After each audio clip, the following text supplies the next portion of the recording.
बिस्मिल्लाहिर्रहमानिर्रहीम। आज के इस वीडियो लेक्चर में आप सबको खुशामदीद। आज जिस टॉपिक को हम डिस्कस करने जा रहे हैं वो आप अपने सामने स्क्रीन पर देख सकते हैं, इस पेज पर देख सकते हैं। वो है हमारे पास क्लासिफिकेशन ऑफ प्रोटीन्स। तो क्लासिफिकेशन ऑफ प्रोटीन्स ये बहुत सिंपल सा है, कुछ मुश्किल टॉपिक नहीं है, कुछ मतलब बहुत बड़ा लॉजिक इसमें नहीं है।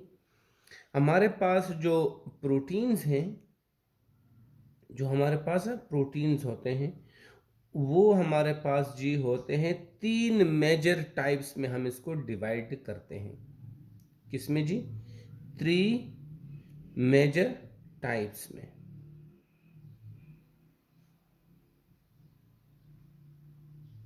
ये देखिए जी, उनके नाम क्या क्या है तो ये मैं आपको अभी इंशाल्लाह क्लियर करवाता हूँ।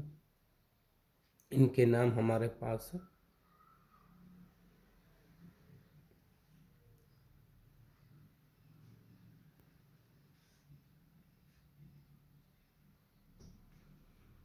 इनके नाम क्या क्या हैं, ये देखिए थ्री टाइप्स हमारे पास हैं। सबसे पहले हमारे पास जो है वो क्या है? Simple proteins.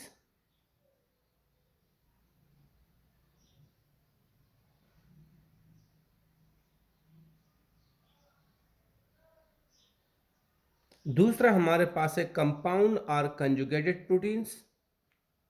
दूसरा जो हमारे पास है, देखिए टू, क्या है हमारे पास? कंपाउंड और कंजुगेटेड प्रोटीन्स, ये हमारे पास दूसरी किस्म है। और थर्ड हमारे पास जो है वो है हमारे पास derived proteins.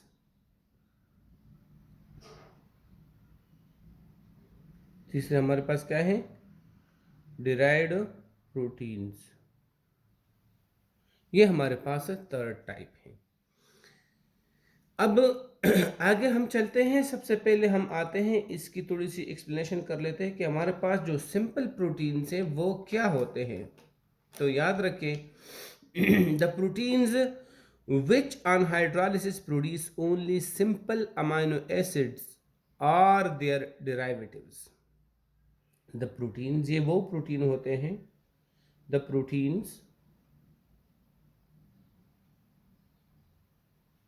which on hydrolysis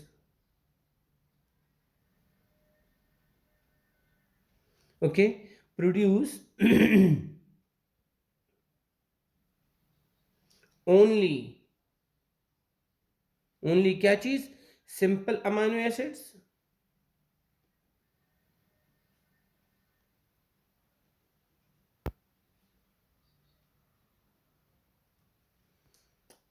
और देयर डेरिवेटिव्स, या उन अमाइनो एसिड्स के डेरिवेटिव्स और their derivatives. Simple amino acids पैदा करते हैं या सिंपल अमाइनो एसिड्स के डेरिवेटिव, मतलब कोई और ग्रुप उसके साथ आर के साथ अटैच होता है, in place of R, side chain जिसको हम कहते हैं। तो उनको हम कहते हैं जी, इनको हम कहते हैं सिंपल अमाइनो एसिड। आप यहां पर देख सकते हैं,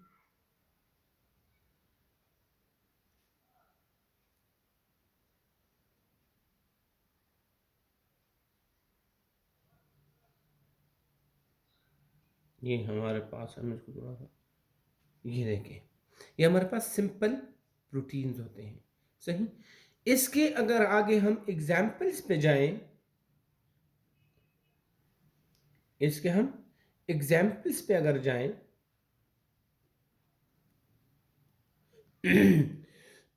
तो हमारे पास क्या क्या एग्जाम्पल्स हैं? एल्बुमिन्स हैं, एल्बुमिन्स ये हमारे पास हैं।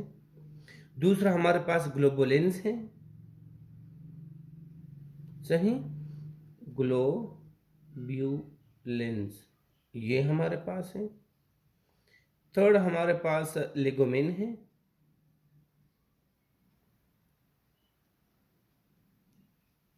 सही। चौथा हमारे पास कोलेजन है, कोलेजन जिसको हम कहते हैं, जो बोन्स बनाता है। सही। ये है हमारे पास कोलेजन है। इस तरह हमारे पास है ग्लोबिन्स है, ग्लोबिन्स हमारे पास है, और हिस्टोन्स हैं, एक्सेट्रा और भी हमारे पास है। सही।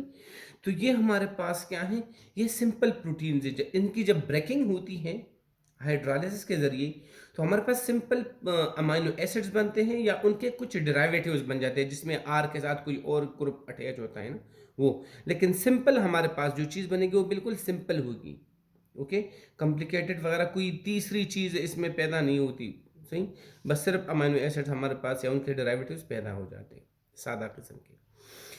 दूसरी तरफ हम जाते हैं और हम बात करते हैं कंपाउंड और कंजुगेटेड प्रोटीन्स की। तो कंपाउंड और कंजुगेटेड प्रोटीन्स हमारे पास क्या होते हैं, ये इतने सिंपल नहीं होते। देखिए इनकी हम डिफिनीशन की बात करते हैं। The proteins which are bonded to some non prosthetic group या नॉन प्रोटीनिक ग्रुप। इसमें क्या होता है, प्रोटीन्स और किसी नॉन प्रोटीन के बीच बांड होता है। मतलब इसमें ये होता है, कुछ नॉन प्रोटीनिक ग्रुप भी यहाँ पर होता है। तो प्रोटीन्स, हम डिफिनीशन पे आते हैं, क्या है, the proteins, okay, which are bonded,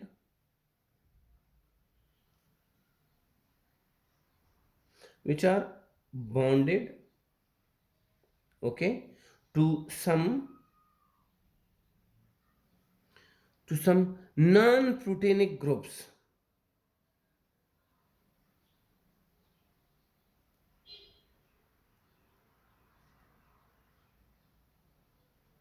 okay. इसमें नॉन प्रोटीनिक ग्रुप भी आ जाता है, उसके साथ भी बांधा जाता है।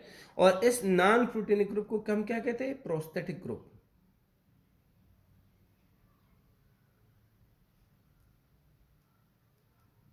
ओके। तो ये हमारे पास वो प्रोटीन्स हैं। सही।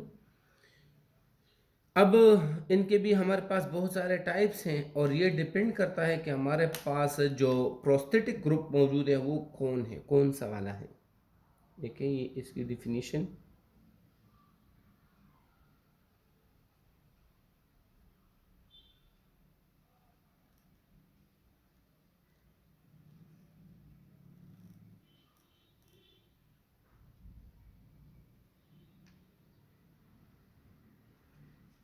ये इसकी डिफिनीशन हमारे पास। सही।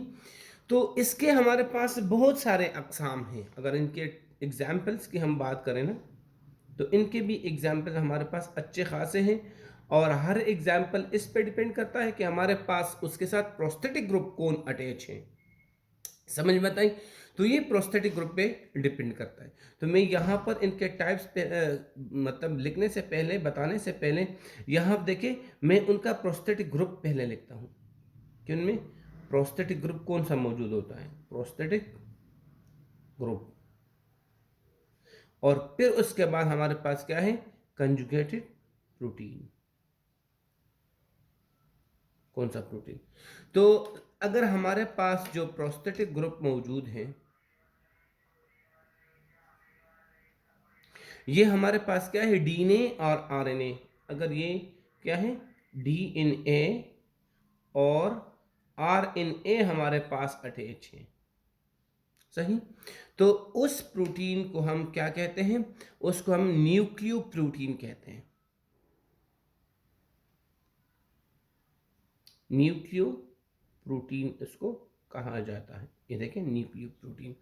अगर हमारे पास जो प्रोस्थेटिक ग्रुप है वो फास्फोरिक एसिड है,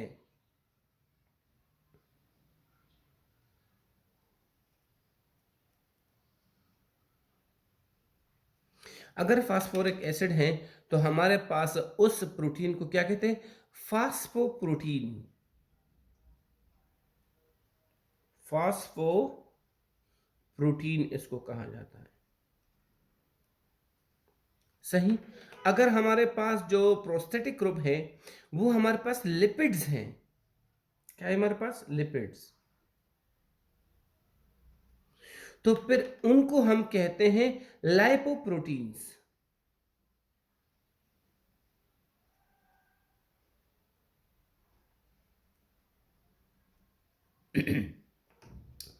इस तरह अगर हमारे पास जो प्रोस्थेटिक ग्रुप है वो कार्बोहाइड्रेट है,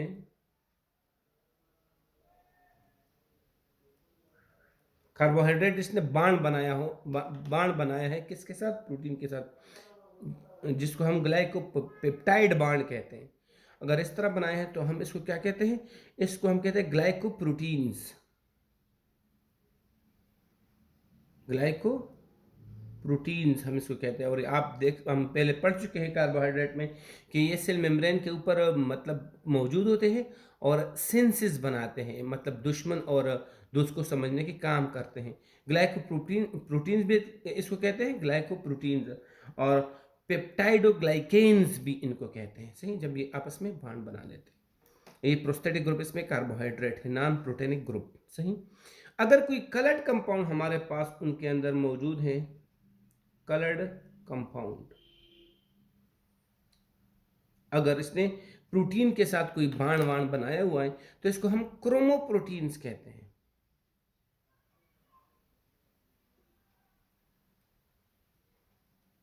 समझ में बात आई? इसके अलावा हमारे पास मेटल्स भी हो सकते हैं, डिफरेंट हैवी मेटल्स जो हमारे पास होते हैं ना। देखिए, अगर हमारे पास प्रोस्थेटिक ग्रुप कोई मेटल है, मेटल में आप देख सकते हैं जिंक हो सकता है, कॉपर हो सकता है, हमारे पास आयरन हो सकता है, हमारे पास मैंगनीज हो सकता है, सही, एटसेट्रा, ये हो सकते हैं। ये अगर ये अटैच हो तो इसको हम मेटेलो प्रोटीन्स कहते हैं।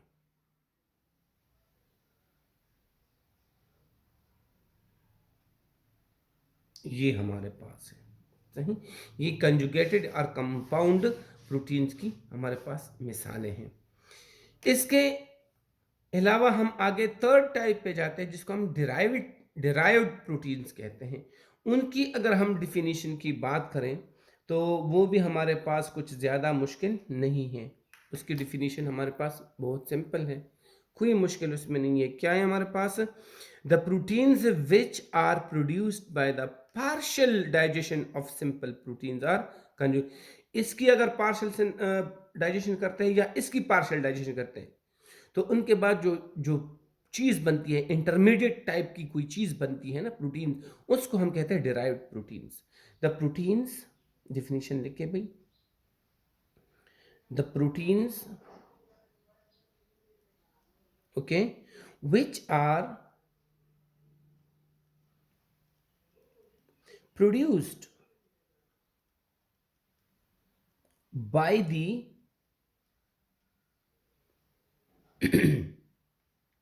by the partial, देखिए मैं पार्शियल को बड़ा लिख रहा हूं, okay, partial digestion,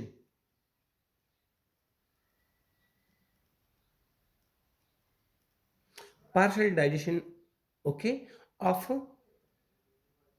simple proteins, मतलब ये वाले, और कंजुगेटेड प्रोटीन्स, दोनों किस्म के,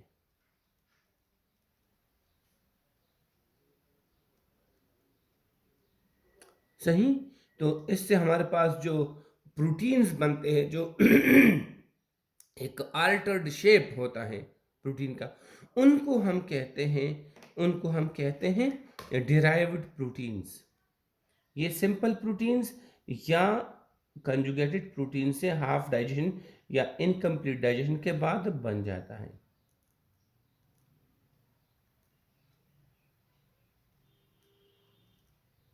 ये आप देख सकते हैं,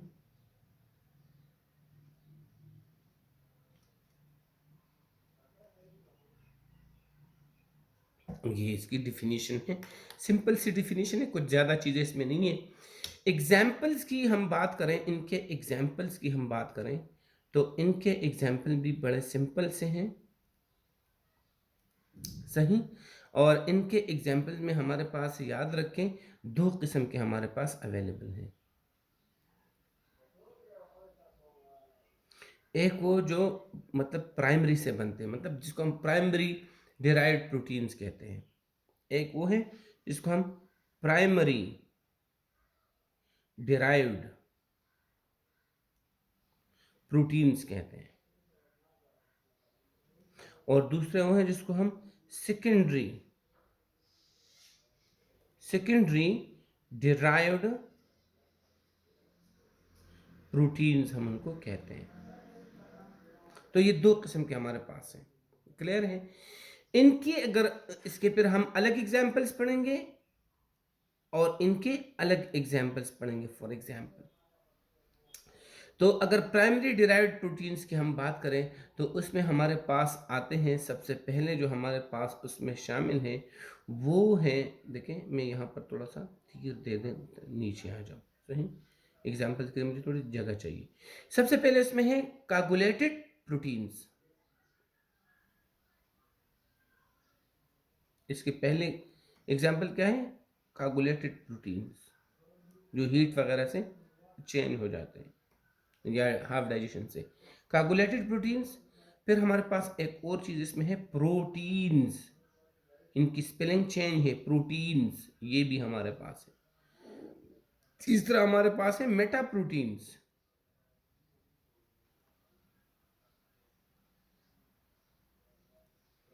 अगर इनकी हम एग्जाम्पल्स की बात करें तो इनमें हमारे पास क्या शामिल है? प्रोटियोसिस,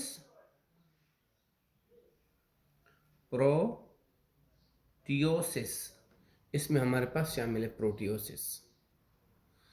इसके अलावा हमारे पास इसमें क्या शामिल है? इसमें शामिल है पेप्टोन्स, पेप्टोन्स इसमें शामिल है।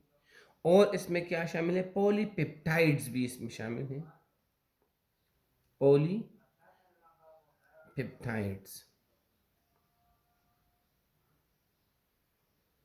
और इनके अलावा सिंपल वाले पेप्टाइड्स भी शामिल हैं, सिर्फ पेप्टाइड्स।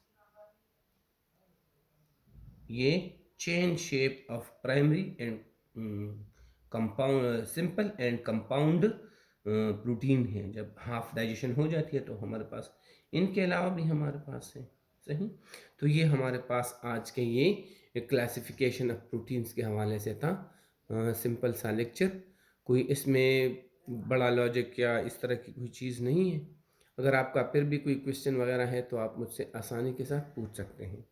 तो अब तक के लिए इतना ही। अल्लाह हाफिज़।